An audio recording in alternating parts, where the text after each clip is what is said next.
3 weeks into the US and Israel's war on Iran, it's becoming clear both sides are fighting very different wars. That's according to a leading expert on Middle East politics.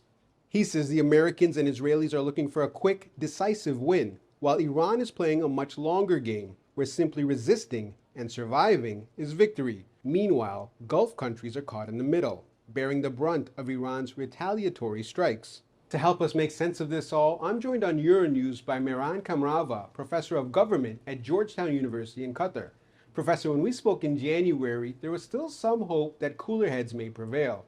Now, that clearly didn't happen. So, from your perspective, what went wrong? Well, a couple of things went wrong diplomatically.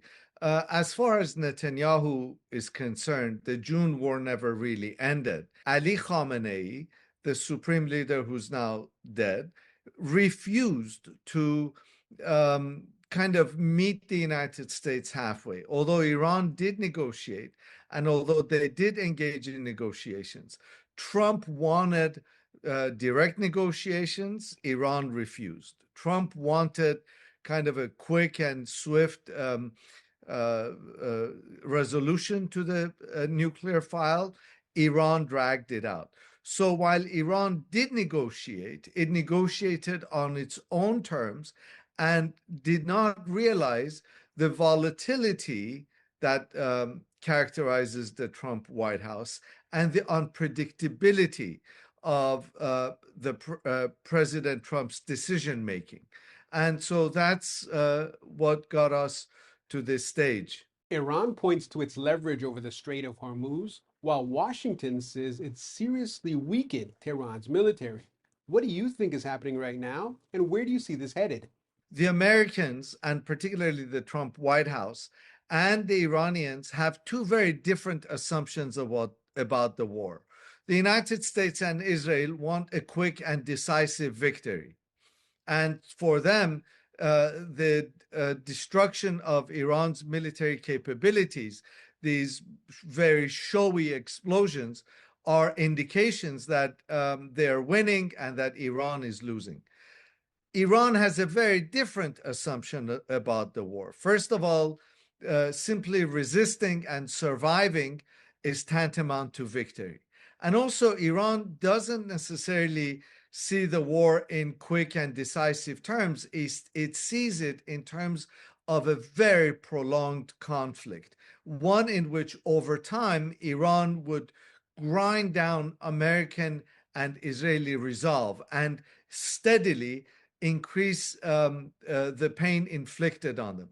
So what we see are two very different approaches to the war. And of course, at this point, the question is who's going to blink first? And finally, I want to come back to what's happening inside Iran. There's been a lot of focus on the absence of Mujtaba Khamenei from public view. What does that signal domestically, and who seems to be making the key decisions right now? Mujtaba Khamenei's absence, both even we don't even have recording of his voice. His absence is palpable. The Islamic Republic system continues to function. And more importantly, insofar as Iran on a day-to-day basis is concerned, military decisions are being made. And this is because the system prepared itself for continuing to function militarily, especially, even in the absence of a supreme leader. So whether or not Mujtaba is alive or dead or is capable of making command decisions really doesn't matter, because the Revolutionary Guards and the Iranian army are continuing to make military decisions the way they determine fit. And even if Ali Larijani, who's the head of the Supreme National Security Council, even if he has been killed, again, that isn't directly relevant. Professor Kamrava, thank you for your insights. As Gulf states remain on the defensive, the hope is that restraint from Washington, Tel Aviv, and Tehran can still prevent further escalation and open the door to diplomacy. Adil Halim, Euronews, Doha.